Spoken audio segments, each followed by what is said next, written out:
In many countries, railways are comparable to veins in the human body, as they are a swift and efficient way of transporting both important supplies and people throughout its network. This also makes them vital in the development of countries and the industries within them. So why would anyone want to rip them up? There are three main reasons that spring to mind. 1. They become obsolete due to competing road traffic. 2. The line gets redirected a different way.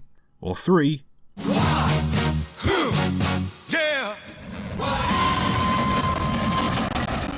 Because of how essential they can be when it comes to transporting troops and supplies, it's obvious that railways provide a significant tactical advantage to any side that has them, and so destroying the lines or gaining control over them is an important tactical consideration. Many railways in the UK were targeted and bombed during the Second World War, and subsequently, the railways were how Germany was able to move so many soldiers into French and Russian territory in order to control it. Obviously then, you're going to want to find an effective way of removing the enemy's rails in order to have an advantage over them. Two notable ways this was done was during the American Civil War and the World Wars in Europe. During the US Civil War, General William Sherman ordered his soldiers to pull up Confederate rails, lay them on piles of wood and burn them. Once heated enough to be malleable, the rails were to be twisted into a spiral shape. This was done as the Confederate Army had little iron supplies, and as such didn't have the resources to repair their railroads to the extent they were damaged. Most Union soldiers found the twisting method too tedious, so instead they'd heat the rails until malleable in the middle and bend them around trees, creating a loop shape. Once bent in this way, the rails were near impossible to straighten out without special equipment. Only one Confederate railroad leading to Atlanta remained 3 days after the order was given. These bent rails came to be known as Sherman's neckties, and was one of the main reasons the Union was able to hold against the Confederate armies. There are still a few on display at various Civil War museums. The second method of destruction was significantly more efficient. This entailed using a railroad plow. Essentially, a special wagon with a solid hook-shaped metal arm hanging off the back would be pulled along the line by a locomotive or attached to the back of a train. The hook would be lowered and dragged between the tracks, ripping the sleepers and distorting the rails. The first notable usage of them was in Russia during the First World War to prevent enemy forces from advancing through Poland. Some were used by the Czechoslovakian army in 1938 during German occupation, but the most notable uses were by Germany in the closing years of the war as part of the scorched earth policies that were in place to keep back the pressing Russian and Allied forces. They were very effective as they'd not only ruin the tracks but greatly disturb the ballast and rail bedding too, making it much harder to relay sturdy lines. As well as this, any bridges or signalling equipment these hooks passed over would be seriously damaged. While these hooks alone weren't enough to completely stop troops advancing, they certainly slowed down enemy progress by a noteworthy amount. So when you're getting ready to invade an enemy country or simply want to stop an enemy from getting to you easily, remember to hit them where it hurts, right in the railways. Though it does seem a shame to ruin a perfectly good set of rails. I suppose war is good for nothing after all.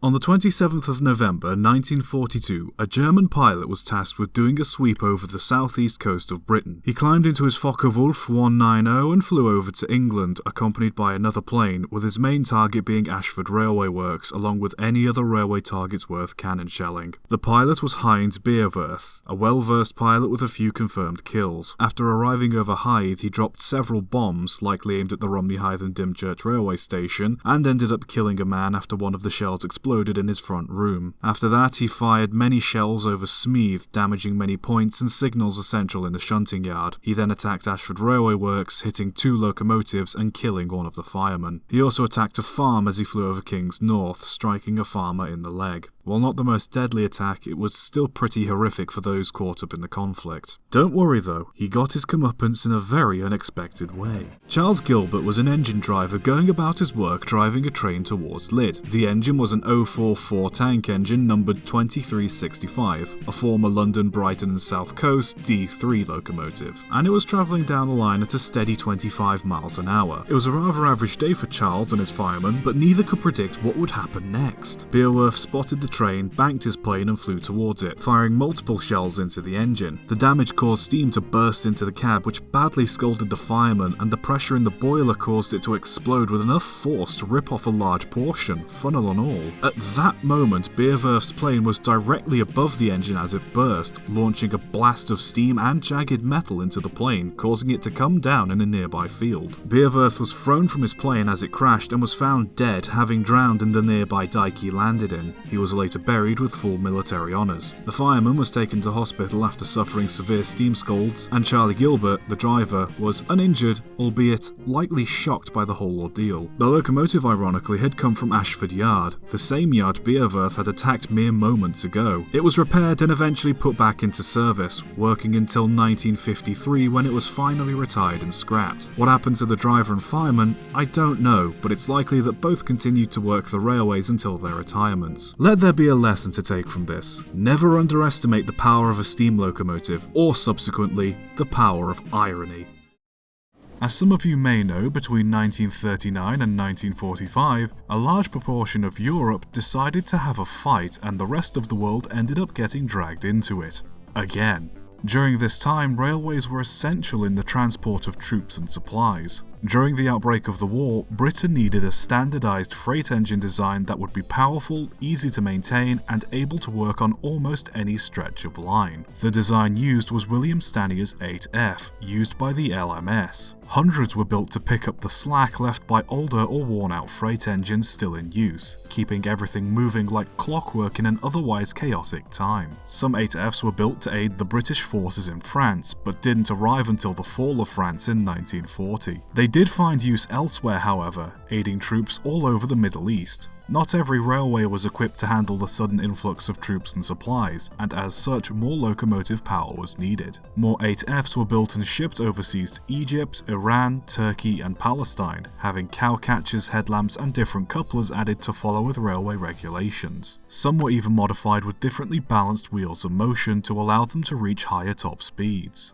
A few engines never even made it to their intended destinations, with many being lost at sea during transportation. The ones that did make it worked hard and made a name for themselves among the workers of the railways they ran on. 42 wound up in Egypt, with an additional 142 working in Iran, 20 in Turkey, and some belonging to the Middle East forces being sent to Palestine and Israel in 1942. The 8Fs served their purpose shunting and moving supplies, but it was clear in some areas that the engines weren't designed to work in these foreign environments. The engines running in Egypt had trouble keeping their water tanks full due to the scarcity of water. On top of this, smoke and steam from the engine over the desert landscape made them very easy to spot by enemy aircraft, making them easy targets. When America sent diesels to aid in Egypt, the 8Fs were quickly set aside for less essential duties. A similar story happened in Iran. With the engines finding it difficult to work effectively in the desert weather, they were quickly put aside once American diesels arrived to help with the war effort.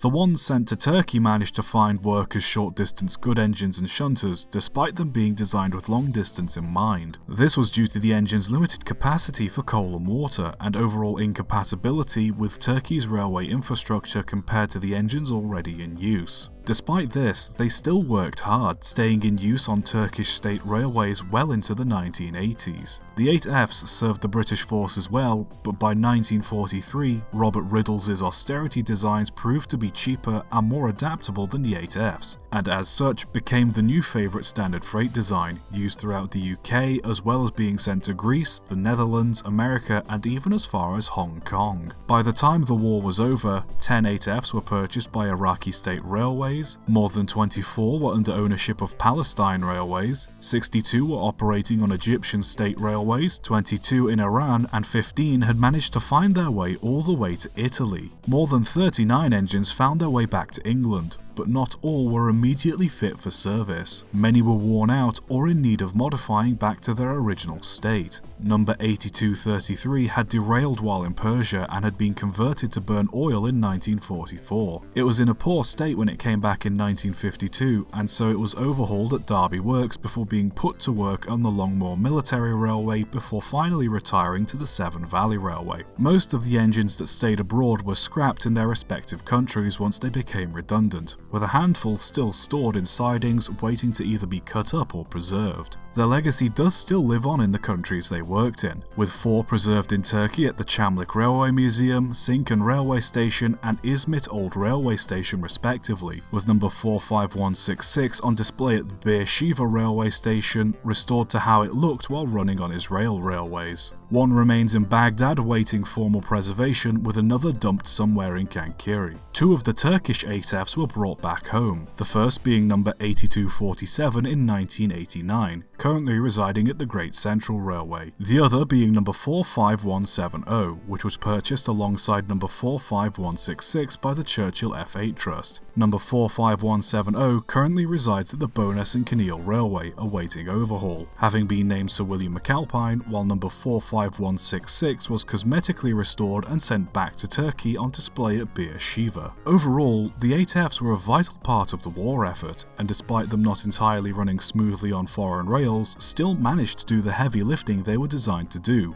working on Turkish, Iraqi, Iranian, Palestinian, Israeli, Egyptian, and even Italian railways long after they were needed by the war effort. Despite their shortcomings, they really were the right engine for the job. So next time you happen to see one at your local heritage railway, search up the engine's number, and you might find it's travelled a lot further than you thought.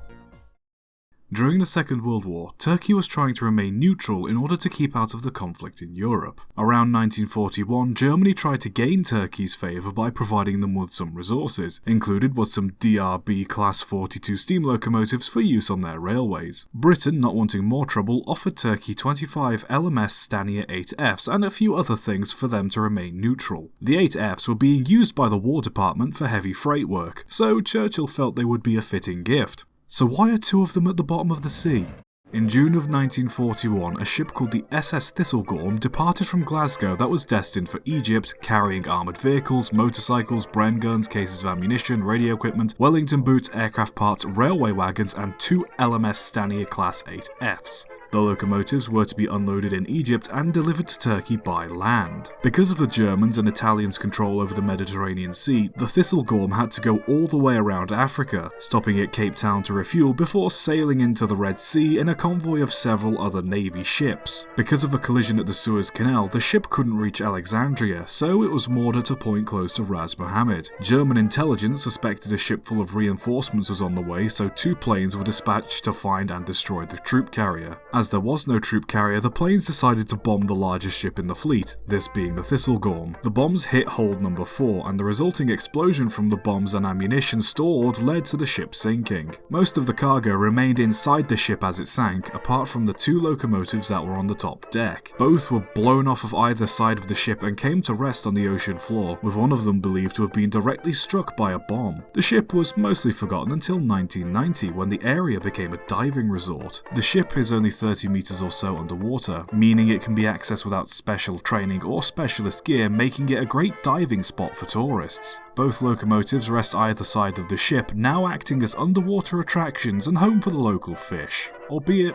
rusty and covered in aquatic life. By 1915, the First World War was really beginning to heat up. More and more countries were becoming tangled up in the bloodshed, and it wouldn't be long before the entire globe would be at each other's throats. Many Europeans who'd moved abroad desperately wanted to fight for their countries, or help turn the tide in their favour by committing acts of espionage. However, as it turned out, not everyone who wanted to help was quite cut out to be a spy. After Britain joined the war in 1914, many other countries that were part of the British Empire also ended up joining shortly after and aiding in the front lines. When Japan also joined the war shortly after as an ally of Britain, Germany began to get concerned. As Canada was part of the British Empire, not only could they send their own troops and supplies, but also help transport Japanese troops from the Pacific across Canada, where they could join Canadian troops on their way to the Western Front. Germany was convinced this was going to happen, and as such ordered the Canadian railway system be disrupted. This order was answered by a Mr. Werner Horn, a German Army Reserve lieutenant who'd been managing a coffee plantation in Guatemala. He had tried to return to Germany at the outbreak outbreak of the war, but ended up stuck in New York due to the British blockade of the North Sea. As his old plantation had found a new manager, he found work at another plantation in Chiapas before getting a card officially ordering him to return to Germany in December. On his way back, he met Franz von Papen in New York, the military attaché of the German embassy in Washington. Papen had formulated a plan to sabotage the St. Croix-Vanceboro railway bridge that crossed the border between Canada and the US, and was looking for willing volunteers to do it.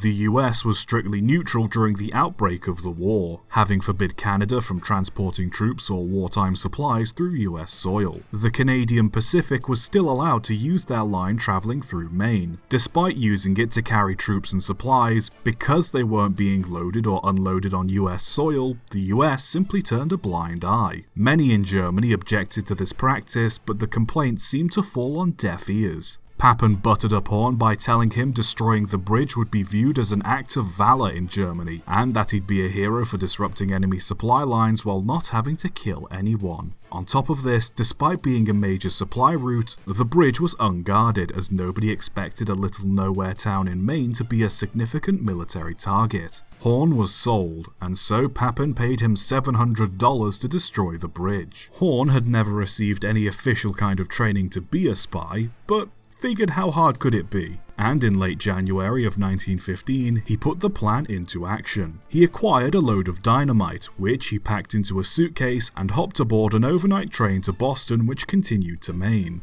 I would like to stress that not only was he carrying dynamite on a passenger train, but he also slept with it in his bed compartment on the trip. When he arrived in Vanceboro, he checked into a nearby hotel and got straight to work, and immediately raised suspicion when he was spotted hiding the suitcase in a pile of wood before scouting out the bridge. After 3 Vanceboro residents reported him for suspicious behaviour, he was questioned by a US immigration inspector. Horn informed the inspector he was merely a Danish farmer looking to buy land in the area, and spent the next 2 days laying low and keeping a note of the Canadian Pacific schedule. Once he had all the information he needed, he was ready to do the deed. Late at night on the 1st of February 1915, he checked out of his hotel saying he needed to catch a train, and set off for the bridge. He changed into a German army uniform to prevent himself from being labelled as a spy in the event he got caught, an offence he could be executed for. As prepared as he was to pull off the bombing, what he wasn't prepared for was the weather. Not only was it extremely cold that night, with temperatures as low as -34 degrees Celsius, but extremely windy too. He reached the bridge around midnight and got ready to set the explosives in place, only to be interrupted by a train thundering past. He waited for a moment for it to be all clear before continuing to work on the explosives, only to be interrupted again by yet another train.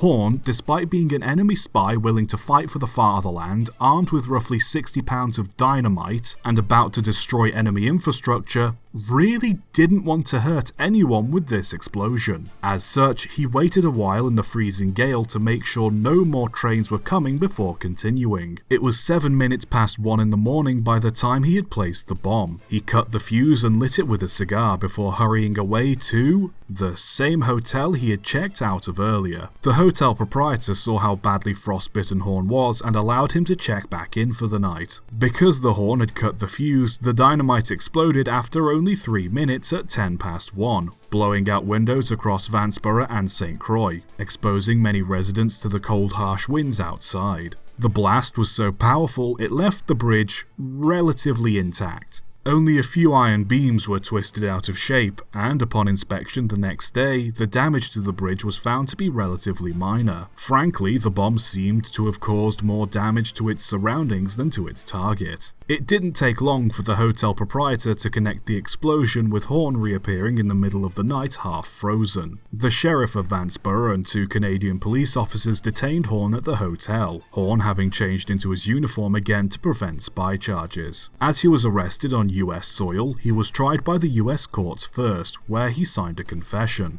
Because the explosion happened on the Canadian side of the bridge, the most the court could charge him with was carrying explosives on a public train. He was sentenced to 18 months in the Atlanta Federal Penitentiary in Georgia. Afterwards, he was extradited to Canada in 1919, where he was tried for attempting to blow up the bridge. He was sentenced to 10 years in prison but was released and sent back to Germany in 1921 after being deemed insane. In reality, he was suffering from syphilis. What happened to him afterwards isn't really known. The bridge, meanwhile, was only out of service for a few days before it was quickly repaired. Not only was Horn's attempt to serve the fatherland a fantastic demonstration of how not to be a spy, but in the long term led to the US cracking down on possible German spies. The fact von Papen, an official German ambassador, managed to orchestrate this attack showed the US that despite being neutral, they still weren't safe, or worse, were inadvertently helping German spies orchestrate attacks on Canada. Eventually, the US started sending supplies to the Allied countries and finally joined the war in 1917. Looking back, Werner Horn's attempt to blow up the Vansboro Bridge is frankly a comical example that not everybody is cut out to be a spy. From carrying explosives in public to getting caught several times acting suspiciously to failing to achieve his goal in the first place, it'd be fair to say he wasn't exactly the best the fatherland had to offer in terms of espionage ability. So remember, if you're ever offered the chance to get in on some secretive spying skullduggery, maybe think twice before playing James Bond,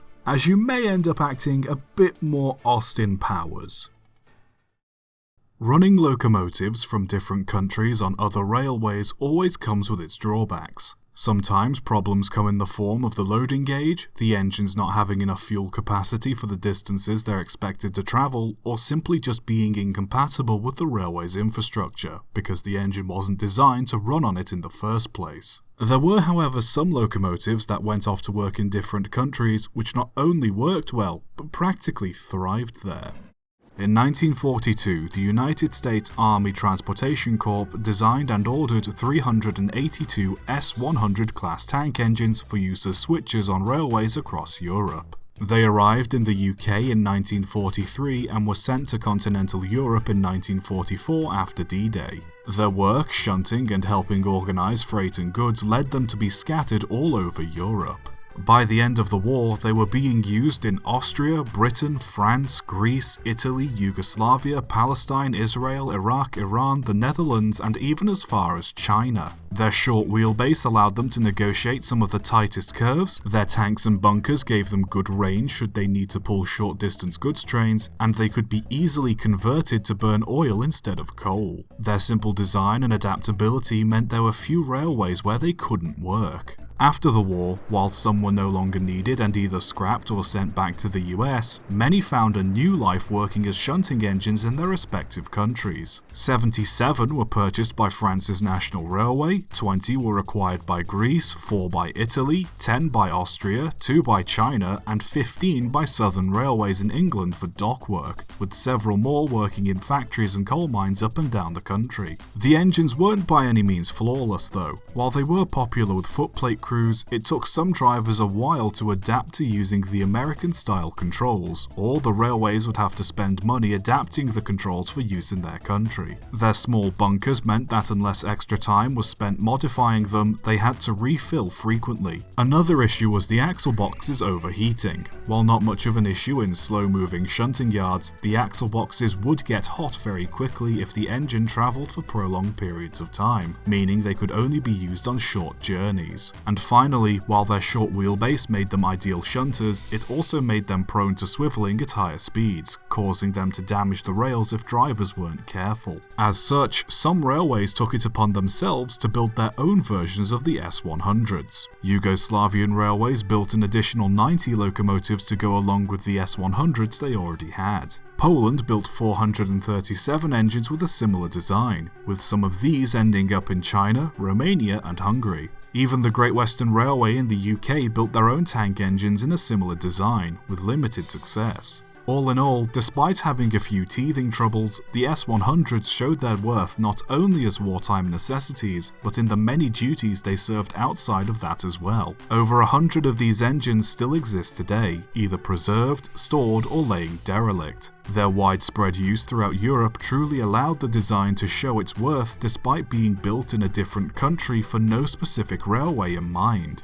The S-100s then, even with their initial compatibility issues, are a prime example that, just because something doesn't exactly fit the bill, doesn't mean it won't get the job done. I think we can all agree that planned obsolescence is infuriating. Something deliberately designed to break down after a few years of service, requiring you to replace it. But have you ever seen the opposite? Where something intended to be disposable has kept going well past its service life? Because in the case of the S-160s, that's exactly what happened.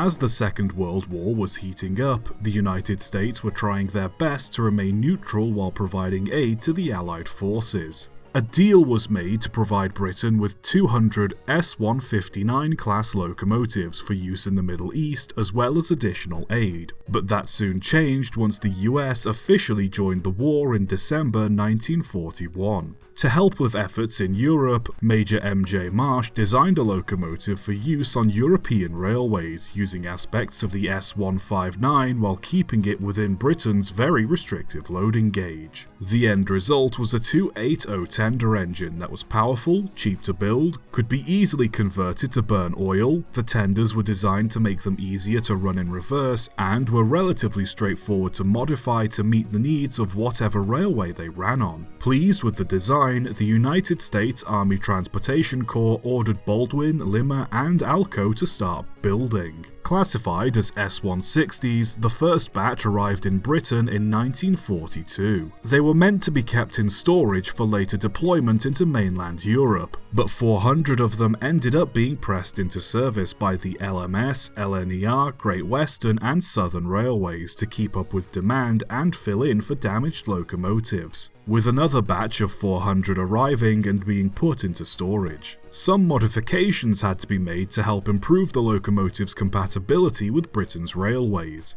such as trimming 9.5mm off the inside of the wheel's flanges. The alterations to the wheels did help provide a smoother ride, however the flanges were still thin compared to those on British engines, often causing the S-160s to pick points and derail. And the wheels weren't the only issue. Thanks to all the corners cut to make the engines fast and cheap to build, their axle box lubricators were substandard, often leading to axle boxes running hot if not frequently maintained. Another issue was their controls. Not only did drivers have a hard time initially learning the American layout, but the position of the brake cylinder made braking very difficult. Worse still was the firebox. The stay bolts were found to easily fatigue, and because of the quick turnaround times needed thanks to the war, boiler washouts weren't always done properly, causing a buildup of scale around the firebox crown, further weakening it. Complicating matters even more was the water gauge in the cab.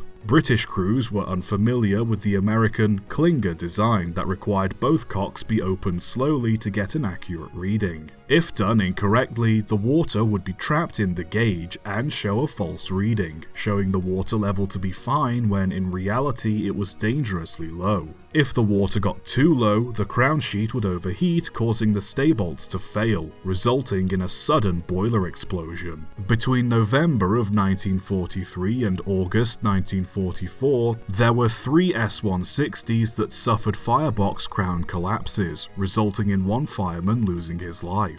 On top of that, compared to the austerity engines already in use in Britain, both the Stanier 8F and Riddles' 280 austerity, the S-160s were slightly heavier, slightly less powerful, and much more awkward for crews to handle. What the S-160s lacked in grace, however, they more than made up for with numbers. A total of 2,120 of these engines were built, outnumbering both the 8Fs and austerities combined. In 1944, following D-Day, the rest of the S-160s were shipped to mainland Europe and Africa, along with the 400 stored in Britain. The other 400 that had been used on British rails were repaired and dispatched shortly afterwards. Once deployed, the S-160s found themselves all over the world. In Europe, working on nearly every railway from Spain to the Soviet Union. In Africa, they operated around Tunisia, Morocco, and Algeria, with most of them eventually moving to Italy. And in Asia, they worked in India, China, and both North and South Korea. Some engines were specially built in the US with wider axles to run on the broad gauge lines of Russia and India.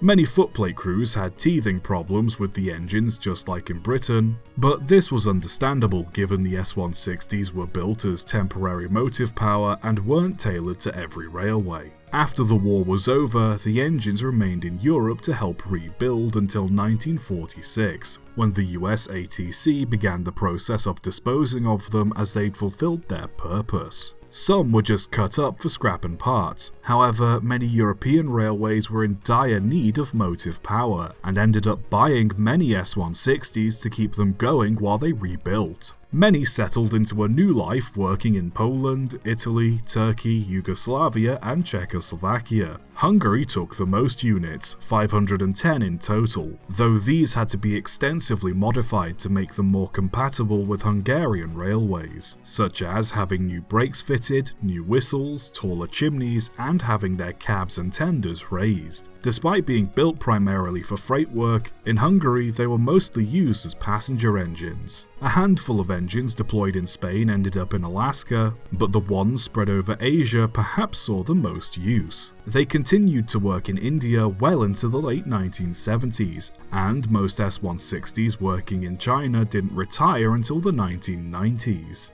Impressive considering they were only built to last a few years at best. Out of the 2,120 built, 33 still exist to this day in one form or another. 6 survive in Greece, 2 in Italy, 2 in Turkey, 3 in Poland, 3 in Hungary with the 4th being just a boiler, 6 in the UK with an additional 2 being stripped for spares, and 8 managed to make their way back home to the US on display at various museums across the country. The S160s then certainly stand out among many other engines in preservation, not only because of their American style contrasting with many of the European designs they're often displayed alongside, but the fact they lasted so long on railways they weren't 100% equipped to operate on while being built to be disposable. Let this be a reminder then that, even if something isn't built to last, that doesn't mean it can't do great things.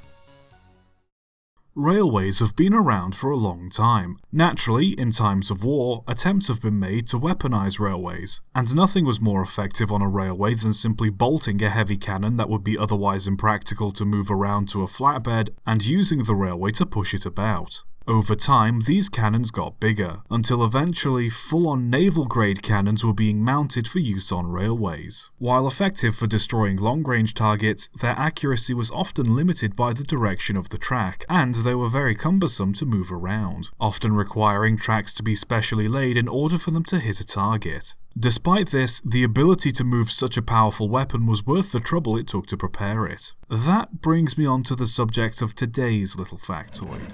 In 1934, the German Army High Command wanted a weapon that could destroy the defences in place at the Marino Line, France's main line of defence from Germany. They wanted the gun to be able to fire shells powerful enough to penetrate meters of thick reinforced concrete while far enough away from the front lines to be out of the range of French artillery. Krupp of Essen, one of Germany's most prolific engineering companies, was set with the task of designing and building the weapon. Engineer Erich Müller calculated the gun would have to fire a shell roughly 80 centimeters in diameter and nearly 7 tons in weight. As the company had other projects to attend to, the weapon was somewhat put on a back burner until 1936, when, during a visit to the works, Adolf Hitler inquired about how feasible such a weapon would be. No definite answer was given, but the Inquisition did lead to the project taking up a priority spot in the company. By early 1937, the designs for the gun were finalized and construction of the weapon was set into motion. In order to fire the desired shells, the main barrel of the gun needed to be 32.5 meters long, with an equally large frame to mount the gun onto. Due to the complexity of fabricating a single barrel of such a size, the actual cannon part of the weapon wouldn't be completed until 1940. In the meantime, a test model was built in 1939 and trialled at the Hillersleben Proving Grounds. There, it managed to fire a 7-ton shell through 7 meters of concrete and 1 meter of solid armor plating. Pleased with the results, 2 of these cannons were ordered by German High Command. Once the first gun was completed in 1941, it was properly trialled in Różanwałęd, now Darłowo, Poland, where the gun was found to have an effective range of 39 kilometers, with a maximum range of 47. To put that into perspective, it could have easily hit the cliffs of Dover or even a target halfway to London from Calais in France. Once the trial was deemed successful, the cannon and its newly fabricated chassis were packed up and shipped off to battle in 1942, having been given the name Schwere Gustav, or Heavy Gustav, named after the senior director of the firm, Gustav Krupp. As France was already under German occupation, the gun was sent east towards Russia to aid on the Eastern Front. The gun arrived in Crimea to aid the German forces during the siege of Sevastopol. Before the gun could be assembled and fired, however, the German forces had to lay down a short section of railway line connected to the main line they were using to transport Gustav. This not only included the rails Gustav would be sat on, but also additional rails for the cranes required to assemble the gun to rest on too. It took 4,000 men 5 weeks to lay down the rails, assemble the gun, and get it into firing position, requiring a crew of 500 men alone to operate and fire it. Once assembled, the world was introduced to the force of nature that was Schwere Gustav. The entire construction had a total length of 47.3 meters, a height of 11.6 meters, and weighed a total of 1,350 metric tons. To put that into perspective, here is a human being. Here is the Flying Scotsman. Here is a Union Pacific big boy. And here is Gustav. These were the shells it was firing, which weighed 7 metric tons each. The average male African bush elephant weighs 6 metric tons. Long story short, this thing was a mobile building that had the power to fire an earth-shattering payload as heavy as an elephant over 40 kilometers away with relatively sharp accuracy. It was truly a force to be feared. The siege had been going on for months at this point, with Soviet forces managing to hold control over the city thanks to the many underground bunkers and fortifications they had. Conventional assaults as well as aerial and naval bombardments proved to be ineffective against the reinforced bunkers and forts, and so it was up to Gustav to destroy these fortifications, something it was more than equipped to do. The gun was used from the 5th to the 17th of June, firing a total of 47 rounds. By the 4th of July, the siege was over, and Sevastopol was practically razed to the ground, with most bunkers, underground or overground, effectively destroyed. The Gustav was then dismantled and moved on to the Eastern Front, being assembled roughly 30 kilometers away from Leningrad, ready to be used to help storm the city. Despite the gun being good to go, the attack was cancelled, and the gun remained there until early 1943. Meanwhile, the second cannon, named Dora after the senior engineer's wife, was positioned outside Stalingrad in August of 1942 and fully assembled by September. Also positioned with the intention of aiding in an assault on the city. Back in Germany, the development of another railway gun was well underway. Known as the Lange Gustav, this gun would have had a longer barrel than the Gustav and fired a narrower caliber of shell intended for longer distance, giving it an effective range of 190 kilometers. In a poor turn of fate for the Germans, the cannon was severely damaged during construction thanks to several bombing raids made by the RAF. At this point, it isn't entirely known what happened to either of the cannons, as neither of them were used again in combat. After the assault on Leningrad was called off and the harsh winter of 1942-43, it was likely that Allied forces were able to retaliate and push the German armies back. By this point, the war was turning against the Germans, and as such, both the Gustav and Dora were dismantled and moved back towards Germany. Because of how long it would take to set either of them up, Gustav or Dora couldn't be set up in time to act as a defense against the advancing Allied forces, and even if they could, they were built to destroy bunkers, not small, mobile targets like advancing convoys or aircraft. On the 14th of April 1945, the Gustav was destroyed to prevent it from being captured by the approaching US troops, with its remains being found 8 days later by said US troops in a forest roughly a few kilometers away from Zwickau. Dora was blown up shortly afterwards on the 19th, also to prevent it from being captured. Debris from both guns was taken and studied by Soviet engineers, but little useful information was gained from it. As large and impractical as they were, Gustav and Dora were both frighteningly powerful weapons that luckily never got to fully show off what they were capable of. I remind you, these things could easily pierce a 7-meter thick reinforced barrier from 39 kilometers away. Overall, while it wasn't the only terrifyingly powerful weapon the Germans were packing, we can be thankful they were at least underutilized. Because to be able to annihilate a target from so far away much better than the Air Force could, well, let's just say that it's certainly a frightening example of German engineering at its most brutal. While fighting on the front lines, it's vital that troops are supplied with all the equipment they need to keep going. Naturally, this includes food, water, ammunition, and some recreational items. While fighting the First World War, many countries decided that what their troops really needed to aid them on the front lines were trains. Pretty soon after the conflict in Europe kicked off, most countries came to the realization that they needed an effective way to deliver supplies to the front lines. Established railways passing through the conflict zones were easy bombing targets, and most roads to the front lines were either destroyed or would be quickly ruined by the constant traffic. What they needed was something that could move large quantities of supplies that could also travel along the same route over and over without churning up the ground beneath it. So of course, they just chose to build loads of narrow-gauge railways. The Ducouville Manufacturing Company in France produced prefabricated segments of track for use on construction sites, farms, plantations, and various industries. The track could be very quickly and easily laid down, and the company sold various wagons that could be used to move around materials and supplies. The French military took an interest in the rail system and adopted it, primarily using 600mm gauge tracks around its strongholds to move troops, ammunition, and artillery pieces. The British War Department took an interest too and adopted a similar system. By the time war had fully broken out, these railways became essential.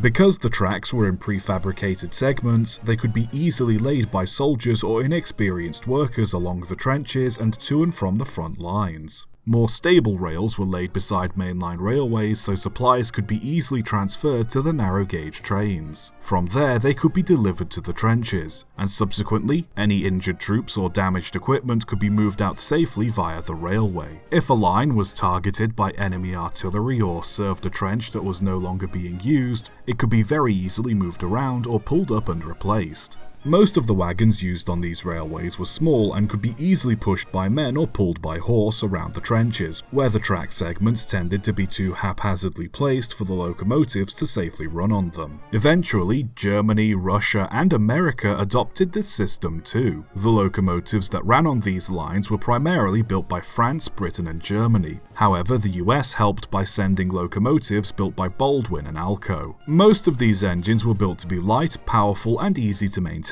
with the most common designs being 460 or 262 pannier tanks. Most of these engines were also fitted with short lengths of flexible pipe to allow them to refill with water from ponds, puddles, and flooded shell holes. Later, diesel engines were brought in to help, with some of them even being made out of modified Model T Fords. These engines were by no means fast, often described as moving at the speed of a light jog, but were still more than capable of doing the work asked of them. It was often the case that one side would capture enemy rolling stock and use it on their own railways. However, due to the lack of parts to maintain them, these engines were often used until they broke, where they were then either stripped down for parts or sent off for scrap. The engines also had a tendency to derail due to the poor quality of the tracks. However, their relatively light weight and size made them very easy to re-rail. Their main issue, however, was that the smoke and steam they produced made them very easy to spot by the enemy, and as such were heavily targeted.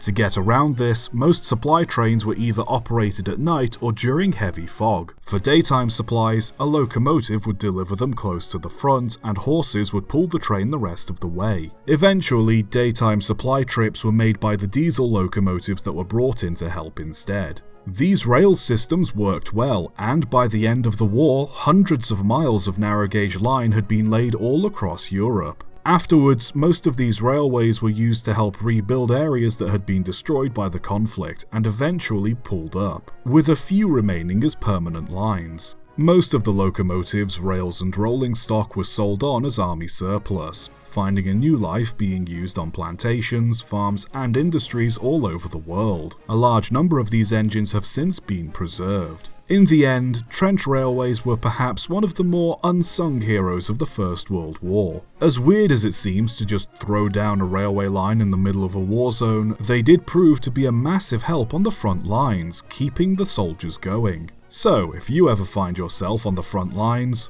be sure to bring some railway tracks with you, as you never know how handy they could be.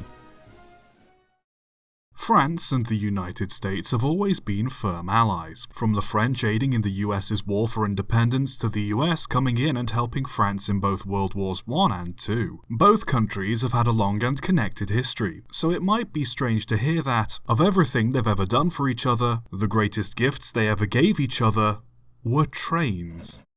After the Second World War, much of Europe was left in ruin, especially France and Italy, which had been the site of many crucial battles. The US in the meantime was working on efforts to help Europe recover, with troops and workers staying to help rebuild, and with the US government piecing together the Marshall Plan to donate money to help kickstart business and industry. As the Marshall Plan was still taking time to finalize, in 1947, Washington journalist Drew Pearson pointed out that many people in Europe, and France especially, were still hungry and suffering, trying to recover from the war. He proposed an idea in his daily column involving a train traveling across the states that people could donate food and supplies from their homes to that would then be shipped over to Europe to be given to those in need. The idea soon spread, and eventually Pearson and his wife Lovey found themselves organizing the event. It was advertised as an in-person occasion for citizens to do something for those that have suffered. In his own words, to demonstrate the American way to bring democracy to life. The entire train was organized without any aid from the government, further showing the willingness of Americans to help Europe. It was scheduled to travel from California to New York, traveling straight through the middle of the country. Supplies from northern and southern states would be transported to stations and pickup points along the route, with many railroad companies across the states offering to pull these trains for free. Dubbed the Friendship Train, it started its journey in Los Angeles on the 7th of November 1947, with producers, celebrities, and the press all giving it a spectacular send-off, further boosting publicity. Freight cars were filled with clothes, fuel, toys, and more, with additional monetary donations being given to the people in need. The governor of Hawaii donated 72 tons of sugar on behalf of his citizens, and there were some instances of children stopping the train so they could donate boxes of milk and cookies. Farmers, factories, businesses of all sorts, but primarily just average families donated what they could. Even states in the Midwest, famously bastions of isolationism at the time, and Texas joined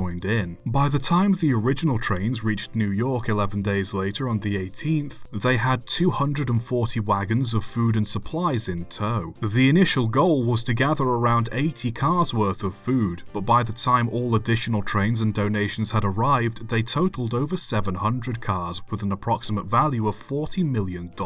Several more ships had to be chartered to transport all the supplies, with the first one to be dispatched having been aptly renamed the Friend Ship. The ships arrived in Le Havre, and the parcels were distributed all over Europe, with most supplies going to France and Italy where most of the fighting had taken place. Accompanying the parcels was a personal message from the American donors, reading, "In this vast melting pot that is America, there are many different races and many religious faiths. In a spirit of democratic and Christian goodwill, we Americans have worked to bring these products from our fields to your homes. We hope they will help you until the day when your harvests will be abundant and beautiful again." The donation was gladly accepted and provided aid to millions of people across the continent, with France, who was in need of the most aid, expressing the most gratitude. In 1949, a railway worker and war veteran named André Picard came up with the idea to thank the US for its generosity by sending a gift train of their own. People liked the idea and it was put into motion. 49 box vans were selected, repainted, decorated with the heralds from each of France's provinces, and filled with gifts donated from French and Italian citizens. Unlike the Friendship Train, the gifts that were donated here were more sentimental than practical. This train was known as the French Gratitude Train, or the Merci Train as it was affectionately dubbed, merci being the French word for thanks. The gifts included children's dolls, fine china, tea sets, pets, paintings from the Louvre, photographs, books, sculptures, wine, food, candles, cutlery, money, personal items like pipes, jewelry boxes, cigarette cases, furniture, and even several flags, including the flag that flew from the Eiffel Tower after Paris was liberated in 1944. Several vans contained fine silk wedding dresses and letters wishing good fortunes to any brides that would wear them. Some even included army uniforms, helmets, and medals, with one supposedly containing a Legion of Honor medal that belonged to Napoleon. Each gift van was also fitted with a plaque marking which state each car was intended to be delivered to, with one for each of the 48 existing states and an additional one which was to be shared between Hawaii and Washington, D.C. The vans these gifts arrived in also held some significance, as they were what was known as 40 and 8s. They were built for use by the French army and used through both World Wars to transport troops and horses to the front lines, capable of carrying up to 40 men or 8 horses, hence the name. French, American, and other soldiers rode in them during the First World War, and they were used by occupying Nazis to transport troops, supplies, horses, prisoners of war, and civilians to concentration camps before being used to transport the US troops and supplies after the liberation of France during the Second War. Most veterans in the US recognized the significance of the vans, and as such preserved them as memorials. France, however, wasn't the only country to show their thanks for the friendship train. An Italian film company documented the arrival of the first shipment of food to be delivered in Italy on Christmas Day of 1947, and sent the film to America showing the people's appreciation. A few years later, the Italian government sent 4 large bronze sculptures to further show their gratitude to the US for helping them rid the country of Mussolini and helping them recover from the war. These are currently on display at the Arlington Memorial Bridge and the Theodore Roosevelt Bridge in Washington, D.C. 43 of the 49 Merci vans still exist today, preserved and on display at various parks and railroad museums across the country. The other 6 were tragically scrapped, burned, or are simply missing. The Wikipedia article on the Merci train details where in each state their respective Merci van is, so I'll leave a link in the description for anyone interested in visiting them. Let us then look back at both the Friendship Train and the Merci Train as not only shining examples of human generosity, but also proof that even the oldest of friendships can endure. And let it also be a reminder for us everyday folks that when you give kindness, you get kindness.